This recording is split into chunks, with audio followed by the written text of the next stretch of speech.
La primera señal de alerta apareció en una auditoría de rutina. Estaba revisando los informes trimestrales de Montgomery Industries, donde trabajaba como jefa de auditoría interna, cuando noté una discrepancia en los registros de envíos internacionales. Una serie de contenedores que salían de nuestras instalaciones de Portland no coincidían con ningún inventario entrante. Mi nombre es Diana Wells, y después de 15 años en contabilidad corporativa, pensé que había visto todos los trucos del libro. Pero esto era diferente. Los números no solo estaban mal, sino que eran deliberadamente engañosos. Estaba trabajando hasta tarde esa noche, profundizando en los registros, cuando mi esposo, James, llamó. «No me esperes», dijo, con la voz distante. Reunión tarde con Emma sobre la cuenta de Johnson.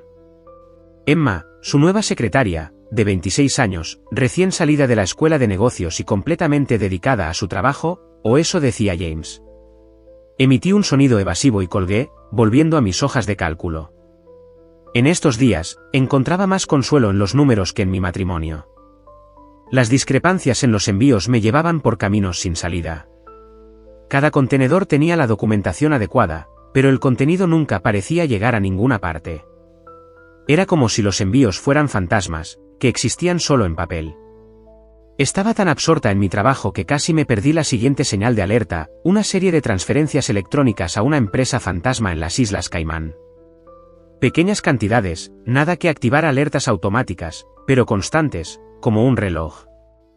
Cada tercer martes del mes, exactamente $49,999 salían de nuestras cuentas corporativas, justo por debajo del umbral de $50,000 que requeriría informes adicionales. Señora Wells. La voz de mi asistente, Michael, me sobresaltó. Disculpe que la interrumpa, pero el señor Montgomery pregunta por la auditoría Q3. Dice que la necesita para mañana. Robert Montgomery III, director ejecutivo y nieto del fundador de la empresa, conocido por su impaciencia y sus gustos caros. Dile que está casi lista, dije, aunque sabía que no estaba ni cerca de terminar. Algo no cuadraba, y no podía dejarlo pasar. Esa noche, mientras conducía a casa bajo la lluvia, llamé a James de nuevo. Directamente al buzón de voz. Una rápida comprobación de la aplicación de rastreo que habíamos instalado hacía años mostró su teléfono en el Hotel Paramount en el centro. Trabajando hasta tarde, por supuesto. Debería haber estado enojada, herida, algo. En cambio, me sentí extrañamente distante. Mi mente todavía estaba en esos envíos fantasmas, esas cuidadosas transferencias electrónicas.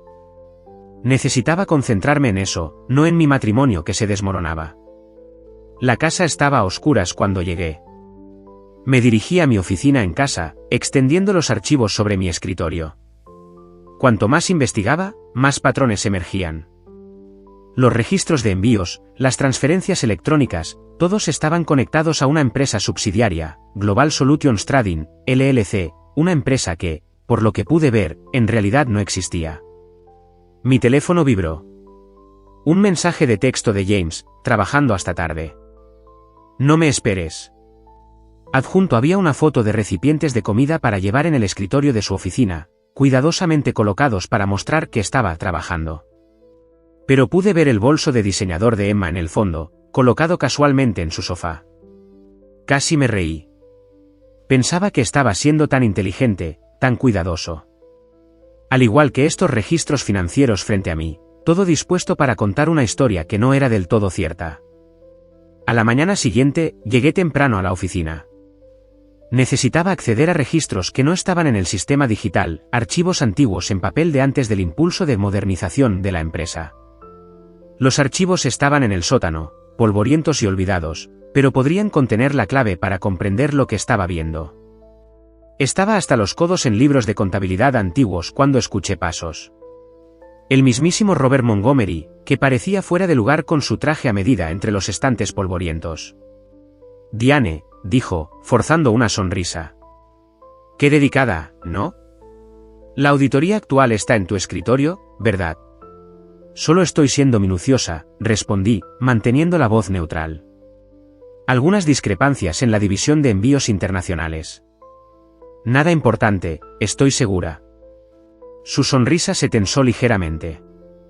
Bueno, no dejes que te distraiga del trimestre actual. Eso es lo que importa ahora. Cuando se giró para irse, noté sus manos. Temblaban ligeramente. Robert Montgomery III, que nunca había mostrado un momento de incertidumbre en su vida, estaba nervioso. Fue entonces cuando supe que estaba tras algo grande. Algo que iba mucho más allá del romance de mi esposo o de mi matrimonio problemático. Algo que podría sacudir a Montgomery Industries hasta la médula. Solo tenía que probarlo. Esa noche, decidí seguir a James. No fue difícil, sus reuniones tardías se habían vuelto predecibles. Observé desde mi auto cómo él y Emma entraban en el Hotel Paramount, con la mano de él descansando posesivamente en la parte baja de su espalda. Parecían, cómodos juntos, experimentados. Esta no era su primera vez. Pero yo no estaba allí por ellos. El Paramount tenía otro huésped que me interesaba, Harold Chen, director ejecutivo de Pacific Gates Shipping, el principal socio de transporte de Montgomery Industries. La misma empresa que se encargaba de esos envíos fantasmas. Rastreé el patrón 5 años atrás, hasta cuando Pacific Gate ganó por primera vez nuestro contrato de envío. Los contenedores, las transferencias electrónicas, todo comenzó entonces. Mi teléfono vibró. Un correo electrónico de Michael, mi asistente. Había encontrado algo en los registros de nómina archivados. Cada trimestre, desde que comenzó el contrato con Pacific Gate, se pagaban honorarios de consultoría a cuentas en el extranjero, cada pago cuidadosamente estructurado para evitar ser detectado. Estaba a punto de profundizar cuando unos golpes en la ventana de mi auto me hicieron saltar. James estaba allí de pie, con el rostro retorcido por la ira. ¿Estás siguiendo?, exigió. Mientras bajaba la ventana, en realidad, estoy trabajando. Pero es interesante que hayas asumido que estaba aquí por ti. Su expresión cambió de la ira a la confusión. ¿Trabajando? Aquí. Harold Chen se hospeda aquí, dije, observando cuidadosamente su reacción. ¿Lo conoces, verdad? Director ejecutivo de Pacific Gates Shipping. El color se desvaneció del rostro de James. Diane, sea lo que sea que creas que has encontrado.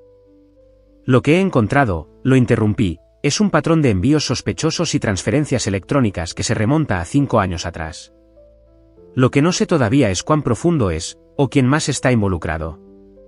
Miró a su alrededor con nerviosismo. Tienes que dejar esto. No tienes ni idea de en qué te estás metiendo. ¿Cómo dejaste nuestro matrimonio, por Emma?, pregunté, incapaz de evitar la amargura en mi voz.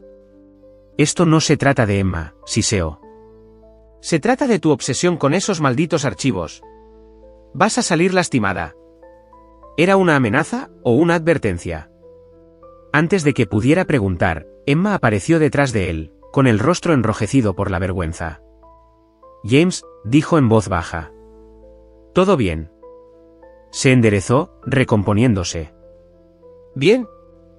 Solo, estoy lidiando con algo. Arranqué el auto, pero James agarró la puerta.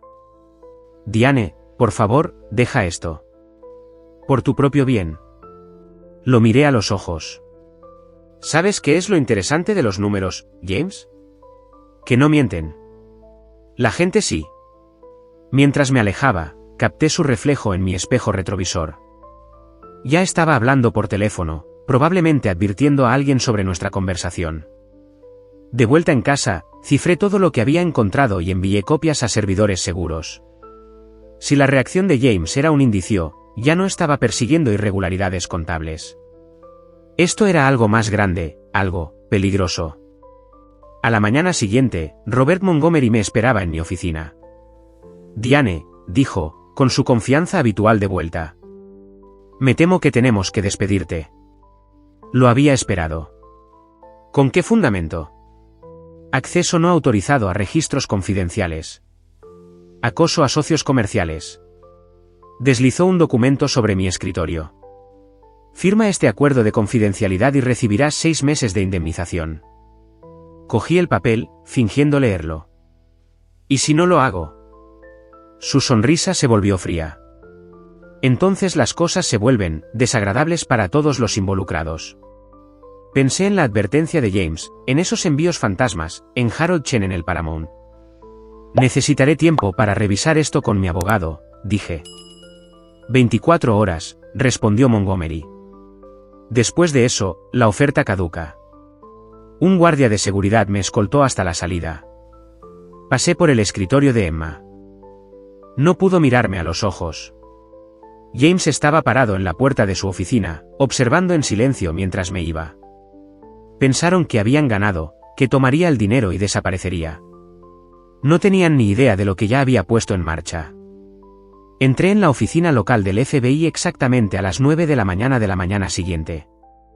La agente Sara Martínez me estaba esperando, rodeada de la evidencia que le había estado enviando discretamente durante semanas. Los contenedores de envío, dijo sin preámbulos. No están vacíos, ¿verdad? Negué con la cabeza. Según las discrepancias de peso y los patrones de ruta, se están utilizando para contrabandear algo. Algo lo suficientemente valioso como para justificar miles de millones en transacciones falsas. La investigación avanzó rápidamente después de eso. Mis registros financieros detallados proporcionaron el marco para una operación masiva. Pacific Gas Shipping no solo transportaba mercancías, sino que estaba facilitando una de las mayores operaciones de contrabando en la costa oeste. Al mediodía, se estaban ejecutando órdenes de registro en Montgomery Industries, Pacific Gas Shipping y una docena de otras ubicaciones. Harold Chen fue arrestado cuando intentaba abordar un avión privado a Hong Kong. Robert Montgomery fue sacado de su oficina esposado, su fachada perfecta finalmente resquebrajándose. James me llamó presa del pánico. ¿Qué has hecho?, exigió. Yo, respondí con calma. Solo seguí los números. Condujeron directamente a una operación de contrabando de $4.000 millones. Interesante como nunca te diste cuenta, considerando que firmaste la mitad de esos manifiestos de envío. El silencio al otro lado de la línea fue ensordecedor. Me matarán, susurró finalmente. El FBI puede protegerte, dije, si cooperas. Diles todo lo que sabes sobre la operación. ¿Lo hizo? James resultó ser un participante de nivel medio, que ayudaba a falsificar documentos y coordinar envíos sin comprender completamente el alcance de la operación. Su romance con Emma había sido orquestado. Era la sobrina de Robert Montgomery, colocada en la empresa para vigilar a los posibles denunciantes. La investigación reveló una empresa criminal en expansión. Montgomery Industries había estado utilizando su negocio legítimo de envíos como tapadera para el transporte de bienes ilegales a través de las fronteras internacionales. La cuidadosa manipulación financiera, las transferencias electrónicas, los honorarios de consultoría, los envíos fantasmas, todo había ocultado miles de millones en ganancias ilegales. Cuando se calmó la situación, Robert Montgomery y Harold Chen enfrentaron décadas en una prisión federal. James aceptó un acuerdo con la fiscalía a cambio de su testimonio. Emma desapareció, presumiblemente de vuelta al agujero del que Montgomery la había sacado.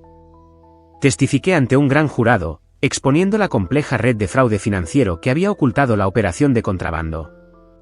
Mis registros detallados y mi investigación metódica habían sentado las bases de todo el caso. Los medios lo llamaron la mayor redada de contrabando corporativo en décadas. Las acciones de Montgomery Industries se desplomaron y luego se recuperaron cuando asumió una nueva dirección. Me ofrecieron mi puesto de nuevo, con un ascenso a directora financiera. Lo rechacé. En cambio, abrí mi propia empresa de contabilidad forense, especializada en la detección de fraudes financieros complejos. ¿Mi primer cliente? El FBI. James me escribió desde la prisión un año después. Lo siento, dijo. Por todo. Tenías razón sobre los números. No mienten.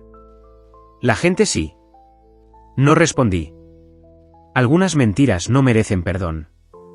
Hoy, mi empresa es la consultora de referencia para las empresas que desean protegerse del fraude financiero. Doy clases en universidades, compartiendo las lecciones aprendidas del caso Montgomery. Los estudiantes siempre están fascinados por cómo una simple discrepancia contable llevó al descubrimiento de una empresa criminal de $1.000 millones. Presten atención a los detalles, les digo.